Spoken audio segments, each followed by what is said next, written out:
రోజు కొట్టుకునే గుండె సడన్గా నచ్చిన మనిషి గుర్తొచ్చినప్పుడు స్పీడ్ ఎందుకు పరిగెడుతుందో నాకు అర్థం కాలేదు.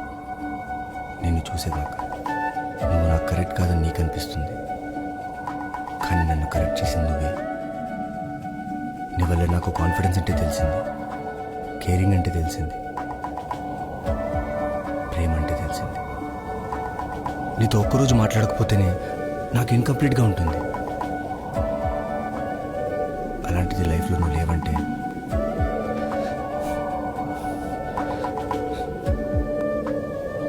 తెలీదు అంజలి, ఎందుకో మరి నీ ఇష్టాలన్నీ నా అలవాట్లుగా, నీ కష్టాలన్నీ నా బాధ్యతలుగా అనిపిస్తాయి.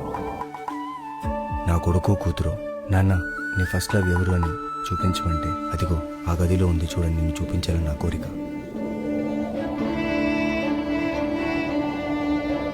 నీ జీవితంలో ప్రతిరోజుని బహుమతిగా నాకు ఇస్తావా? ప్రతి క్షణాన్ని జ్ఞాపకంగా నీకు ఇస్తాను.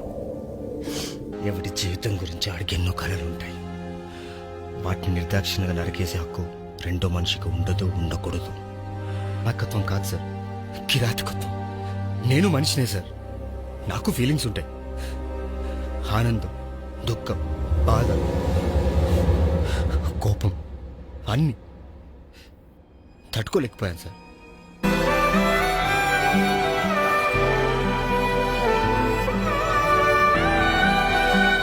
నా పాదాలకి నీతో కలిసి నడవడం అలవాటైపోయింది అంజలి. అందుకేనేమో గతాన్ని ప్రస్తుతంలోకి లాక్కుని నువ్వు లేని భవిష్యత్తులోకి నీ జ్ఞాపకాలతో వంతన కడుతున్నాను. జ్ఞాపకాలు చాలా విచిత్రంగా ప్రవర్తిస్తాయి. అవి మనం ఒంటరిగా ఉన్నప్పుడు చుట్టూ 100 మంది ఉన్న ఫీలింగ్ ఇస్తాయి. ఒకసారి చుట్టూ 100 మంది ఉన్న ఒంటరి వాడిని చేసేస్తాయి.